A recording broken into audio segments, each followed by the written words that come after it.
Hello everyone, you are watching now MathCrack YouTube channel. আজকের এই ক্লাসে অসাধু ব্যবসা সম্পর্কিত যে সকল অঙ্কগুলো আছে সেই অঙ্কগুলো নিয়ে আমি আলোচনা করব। তো একজন অসাধু ব্যবসায়ী তিনি বিভিন্নভাবে ক্রেতা এবং বিক্রেতাকে ঠকান। তো এই ঠকানার প্রকৃতি অনুসারে অঙ্কগুলো বিভিন্ন টাইপের হয়ে থাকে। আজকের এই ক্লাসে আমি বেশ কিছু এই টাইপের অঙ্ক নিয়ে সমাধান করব। তো চলো আমরা এখন ক্লাসটা শুরু করি। প্রথম অঙ্কটা দেখো।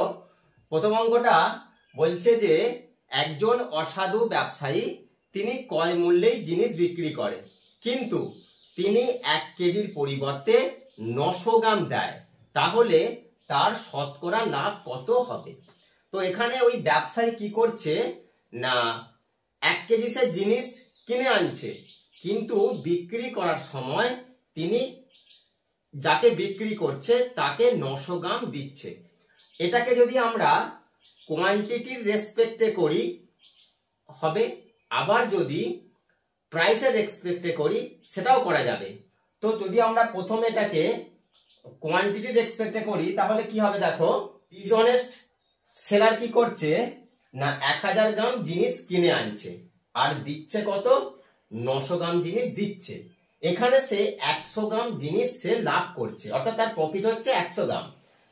এক্ষেত্রে আমরা যদি বার করতে পারি এখানে কোনটা কস্ট প্রাইস আর কোনটা সেলিং প্রাইস, তাহলে খুব সহজেই সলভ করতে পারবো। আমাদের কাজ হবে কস্ট প্রাইস আর সেলিং প্রাইসটাকে বের করে নেওয়া। দেখছি যে 100 গ্রাম জিনিস সে কম দিচ্ছে, অর্থাৎ সে তো প্রফিট করছে। প্রফিট যখন করবে সেক্ষেত্রে যেটা বড় হবে সেটা হবে সেলিং প্রাইস, আর যেটা ছোট হবে সেটা হবে কস্ট প্রাইস। অর্থাৎ সে কি করছে, 1 কেজি সমান 1000 গ্রাম। এই 1000 গ্রাম জিনিসটাকে সে কি করছে, যখন বিক্রি করছে সে 900 গ্রাম জিনিস দিচ্ছে। এই যে 900 গ্রাম জিনিসটা সে দিচ্ছে, এখান থেকে সে 100 গ্রাম জিনিস সে লাভ করছে। আবার যদি এইভাবে ভাবি যে 1 গ্রাম জিনিসের দাম 1 টাকা, তাহলে 1000 জিনিসের দাম 1000 টাকা আর 900 গ্রাম জিনিসের দাম 900 টাকা। তাহলে কস্ট প্রাইস কত হবে আর সেলিং প্রাইস কত হবে? সেটা প্রফিট করছে। প্রফিট করছে মানে যেটা বড় সেটাই হবে সেলিং প্রাইস, অর্থাৎ কস্ট প্রাইসের থেকে সেলিং প্রাইস বেশি হলেই তবেই লাভ হবে। এখানে সে যেহেতু লাভ করছে, সে যেহেতু কম দিচ্ছে মানে সে লাভ করছে। লাভ করছে মানে 1000টা হয়ে যাবে কি, এই 1000 গ্রামটা হয়ে যাবে সেলিং প্রাইস, আর 900 গ্রাম বা 900 টাকা, এই 900 টাকাটা হয়ে যাবে কস্ট প্রাইস। কারণ আমরা ধরেছি 1 গ্রাম জিনিসের দাম 1 টাকা, তাহলে 1000 গ্রাম জিনিসের দাম হবে 1000 টাকা আর 900 গ্রাম জিনিসের দাম হবে 900 টাকা। সেক্ষেত্রে আমরা যদি এরকম করি, selling price by cost price, তাহলে সেলিং প্রাইস কত না, সেলিং প্রাইস হচ্ছে 1000 টাকা আর কস্ট প্রাইস কত, কস্ট প্রাইস হচ্ছে 900 টাকা। তাহলে এই দুটো শূন্য কেটে দাও। তাহলে দেখো সেলিং প্রাইস যদি 10 হয় আর কস্ট প্রাইস যদি 9 হয়, তাহলে প্রফিট কত হচ্ছে, প্রফিট হচ্ছে 1 টাকা।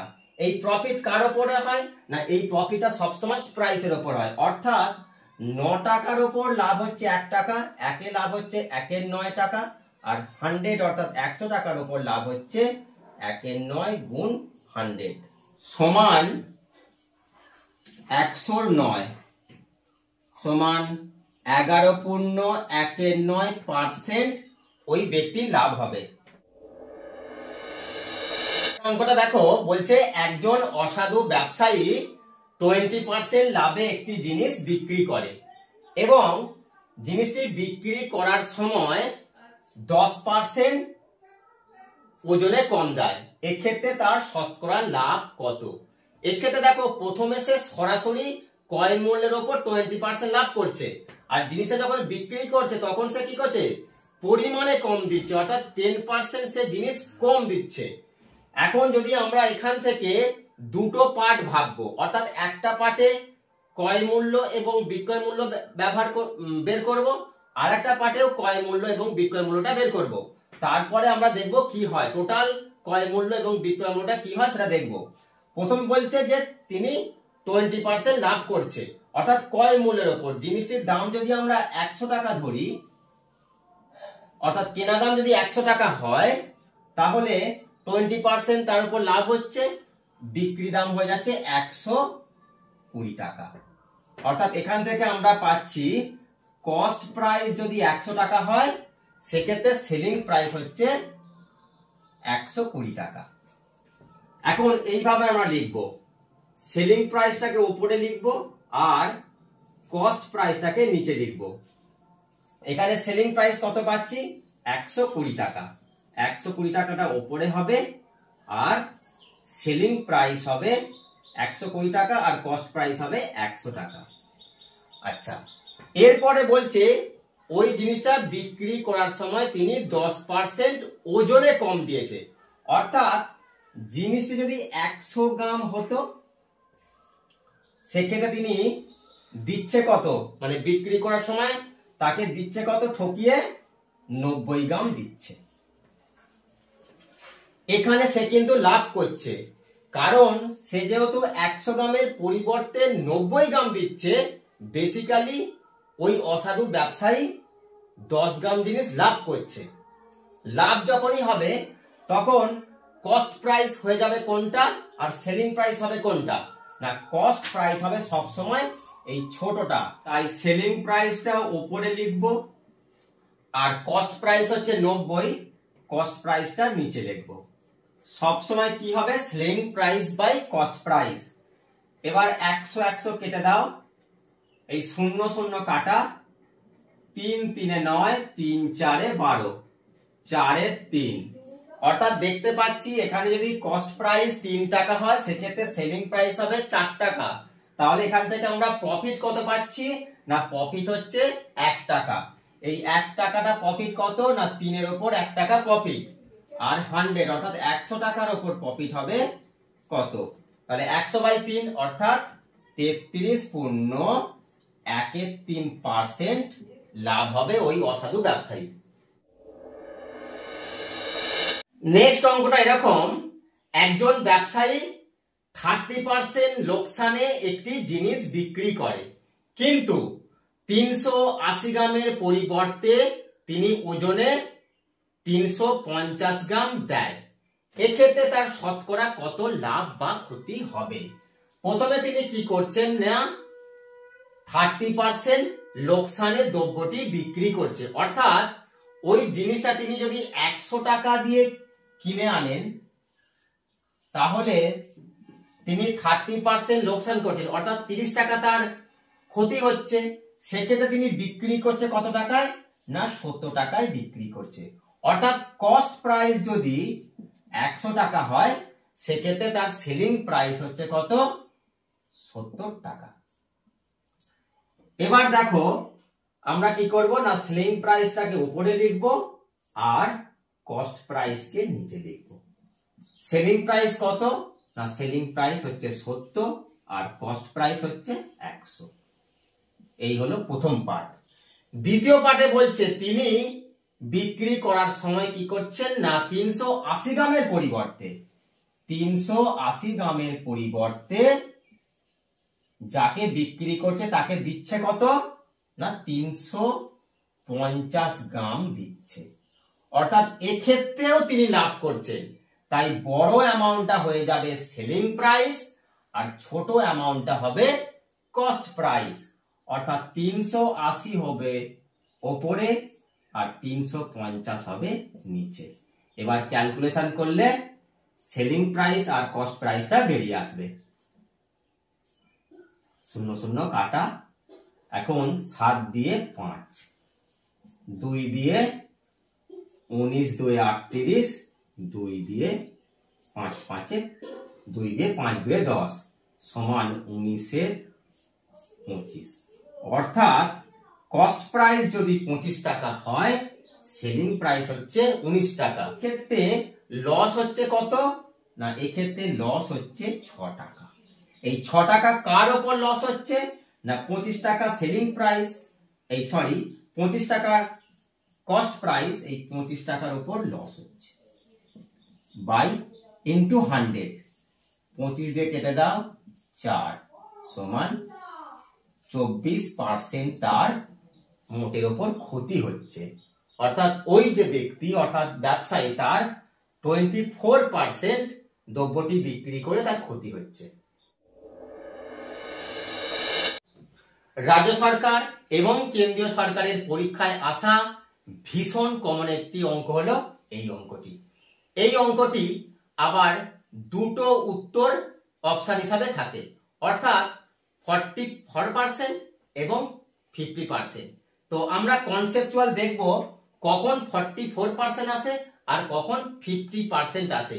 তো বলছে অঙ্কটা যে একজন অসাধু ব্যবসায়ী তিনি জাল বাটখারা ব্যবহার করে ক্রেতা এবং বিক্রেতা উভয়কেই তিনি ওজনে 20% ঠকান।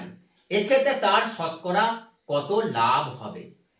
প্রথমে তিনি কি করছেন না, ওই অসাধু ব্যবসায়ী যখন জিনিসটা কিনছেন তখন তাকে জাল বাটখারা ব্যবহার করে 100 গ্রামের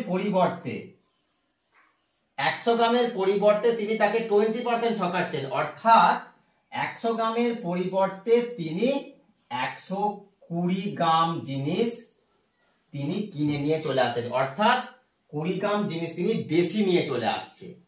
যেহেতু তিনি এখানে লাভ করছেন, 100 গ্রামের পরিবর্তে তিনি 120 গ্রাম নিয়ে চলে আসছে, তার ফলে কি হচ্ছে না, তিনি 20% লাভ করছে, অর্থাৎ 20 গ্রাম জিনিস তিনি বেশি পাচ্ছে।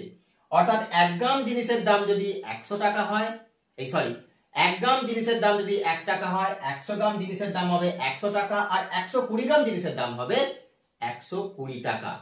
এক্ষেত্রে যদি লাভ হয় তাহলে কস্ট প্রাইসের থেকে সেলিং প্রাইস কি হবে, বেশি হবে। অর্থাৎ এখানে কস্ট প্রাইসটা হয়ে যাবে 100 আর সেলিং প্রাইসটা হয়ে যাবে 120। আমরা এইভাবে লিখব যে selling price by cost price. এখানে সেলিং প্রাইস কত না, সেলিং প্রাইস হচ্ছে 120 আর কস্ট প্রাইস হচ্ছে কত, 100। এটা হলো প্রথম পার্ট। এরপর বলছে যে তিনি যখন জিনিসটা বিক্রি করছেন তখনও তাকে ঠকাচ্ছেন। কিভাবে না, 100 গ্রামের পরিবর্তে তাকে কত দেবে না, এখানেও তিনি তার 20% ঠকিয়ে দিচ্ছেন। অর্থাৎ 100 গ্রামের পরিবর্তে তাকে কি করবে, 20 গ্রাম কম দেবে, অর্থাৎ 80 গ্রাম দেবে। অর্থাৎ তাকে বলছে যে আমি তোমাকে 100 গ্রামই দিচ্ছি, আসলে সে দিচ্ছে 80 গ্রাম। অর্থাৎ এখান থেকেও তিনি লাভ করছে বা প্রফিট করছে। অর্থাৎ এক্ষেত্রেও হয়ে যাবে সেলিং প্রাইস 100 আর কস্ট প্রাইস হয়ে যাবে 80। অর্থাৎ সেলিং প্রাইস 100 আর কস্ট প্রাইস 80। 100 100 করে ক্যান্সেল করে দাও, 0 0, 4 3 12, 4 2 8 সমান 3 2। অর্থাৎ সেলিং প্রাইস যদি 3 টাকা হয়, কস্ট প্রাইস হবে 2 টাকা। এখান থেকে প্রফিট বা গেইন করছে কত, 1 টাকা। এই 1 টাকাটা কার উপর হচ্ছে লাভ না, 2 টাকার উপর। তাহলে 100 এর উপর লাভ হবে কত, 50% লাভ হবে। এটা হলো একটা উত্তর। কিন্তু এই অঙ্কটা দুটো উত্তর হয়ে থাকে। আর একটা যদি আমরা কনসেপ্ট ব্যবহার করি সেখানে উত্তরটা হবে 44%। তো চলো আমরা দেখব কিভাবে 44% অ্যান্সার হয়। যদি আমরা এইভাবে করি, একটা শর্টকাট মেথড, সেটা হচ্ছে a plus B plus ab by 100। অর্থাৎ এখানে উভয় ক্ষেত্রেই তার 20% লাভ হয়েছে। অর্থাৎ a এবং b এর মান আমরা দুটোই কি করব, 20% ধরে করব। 20 প্লাস 20 যোগ 20 গুণ 20 বাই 100, এই 0 0 কাটা সমান 20 20 40 যোগ 2 2 4 সমান 44%। তবে কেন্দ্রীয় সরকারের পরীক্ষাগুলোতে এই 50% অপশনটা দেয়, আর রাজ্য সরকারের পরীক্ষাতে 44% অপশনটা দেয়। তবে আমাদের দুটো কনসেপ্টই জানতে হবে, তবেই আমরা সঠিক উত্তরটি করতে পারবো। একজন ব্যবসায়ী 10% ক্ষতিতে জিনিস বিক্রি করেও 20% লাভ করে, তবে ওই ব্যবসায়ী 500 গ্রাম জিনিসের পরিবর্তে কত গ্রাম জিনিস তিনি দেন? প্রথমেই তিনি কি করছেন না, ক্ষতি করে ফেলছে। অর্থাৎ কোন জিনিসের দাম যদি 100 টাকা হয়, তাহলে ওই জিনিসটায় তিনি বিক্রি করছেন 10% ক্ষতিতে, অর্থাৎ 90 টাকা দিয়ে। অর্থাৎ 90 টাকা দিয়ে তিনি জিনিসটা বিক্রি করছে। এখানে সেলিং প্রাইস কত? 90 টাকা, আর কস্ট প্রাইস হয়ে যাচ্ছে 100 টাকা। অর্থাৎ আমরা এখানে লিখব selling price by cost price সমান কত না 100টা আমরা উপরে লিখব না 90টা আমরা উপরে লিখব? সব সময় উপরে লিখব আমরা সেলিং প্রাইস, অর্থাৎ এখানে 90টা লিখব উপরে আর 100টা লিখব নিচে। এটা হলো প্রথম পার্ট। এরপরে বলছে যে ওই জিনিসটা তিনি বিক্রি করেও 20% লাভ করেছে, অর্থাৎ 100 টাকার জিনিস বিক্রি করে লাভ করেছে 20%, মানে 20 টাকা লাভ করেছে, তাহলে বিক্রি দাম হবে 120 টাকা। এটা হলো তার বিক্রি দাম, অর্থাৎ 120 টাকা হবে বিক্রি দাম আর 100 হবে কস্ট প্রাইস বা কেনা দাম। আর একটা জিনিস বলছে যে তিনি ওজনে নিশ্চয়ই কম দিয়েছেন, সেই জন্যই তো তার 20% লাভ হয়েছে। অর্থাৎ 500 গ্রাম জিনিস তিনি না দিয়ে তার পরিবর্তে কতটা জিনিস দিয়েছে, ধরে নিচ্ছে তিনি x গ্রাম জিনিস দিয়েছিলেন। এখানে x এর মান সব সময় 500 থেকে কম হবে, তবেই না সে লাভ করবে। তাহলে x টা হয়ে যাবে 500 থেকে কম, তার মানে x হবে কি সেলিং প্রাইস না কস্ট প্রাইস? x টা হয়ে যাবে কস্ট প্রাইস, কারণ সেলিং প্রাইসটা হবে বেশি। ওপরে আমরা লিখব 500 আর নিচে লিখব x। এই টোটাল জিনিসটা, অর্থাৎ প্রথমে সে কি করছে, ক্ষতি করছে।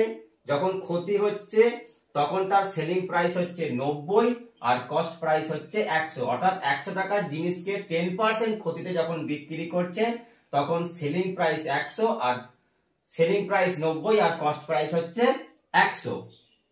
এরপরে আবার তিনি 500 গ্রাম জিনিস বিক্রি না করে কিছুটা জিনিস তিনি কম করছেন, অর্থাৎ তিনি যদি 500 গ্রাম জিনিস বিক্রি করতেন তাহলে তার লাভ করতে কিছুই হতো না। তো এখানে সে 500 গ্রাম জিনিস বিক্রি না করে তিনি বিক্রি করছেন কত, 500 থেকে কম। আমরা সেই 500 থেকে কত কম সেটা জানিনি, তাই আমরা ধরে নিচ্ছি তিনি x গ্রাম জিনিস বিক্রি করেছিল, আর এই যে জিনিসটা তিনি বিক্রি করেছে সেটাই নিশ্চয়ই এই 500 থেকে কম, অর্থাৎ x এর মান 500 থেকে কম। অর্থাৎ এখানে আমরা বলতে পারি 500টা হচ্ছে সেলিং প্রাইস আর x হচ্ছে ছোট, তাই সেটা হচ্ছে কস্ট প্রাইস। কারণ এক্ষেত্রে সে লাভ করেছে, মানে জিনিস যদি কম দেয় সেক্ষেত্রে সে লাভই করবে, সেই জন্য সেলিং প্রাইস হয়ে যাবে 500 আর কস্ট প্রাইস হবে 100। এই জিনিসটা সমান আমরা বলতে পারি তার কত, 20% লাভ, আর 20% লাভ মানে সেলিং প্রাইস হবে 120 আর কস্ট প্রাইস হবে 100। এটাকে আমরা ক্যালকুলেশন করলেই আমরা উত্তর পেয়ে যাব। এই 100 আর 5 দিয়ে 500 কাটলে 5, আর এখানে একটা শূন্য, এই দিকে একটা শূন্য কেটে যাচ্ছে, উপরে থাকছে কত, 5 9 45 বাই x সমান 12/100। এখন এটাকে কাটলে কত হবে, 4 3 12, 4 25 100, 3x সমান 25 গুণ 45, x সমান 25 গুণ 45 বাই 3, 3 15 45। তাহলে x সমান কত না, x সমান 25 গুণ 15, 25 কে 15 দিয়ে গুণ করলে কত হবে, 15 কে 25 দিয়ে গুণ করলে 5 15 75, 15 দুগুণে 30, 5 7 3 সমান 375 গ্রাম, সমান 375 গ্রাম জিনিস তিনি দিয়েছিলেন। কত গ্রামের পরিবর্তে না 500 গ্রামের পরিবর্তে।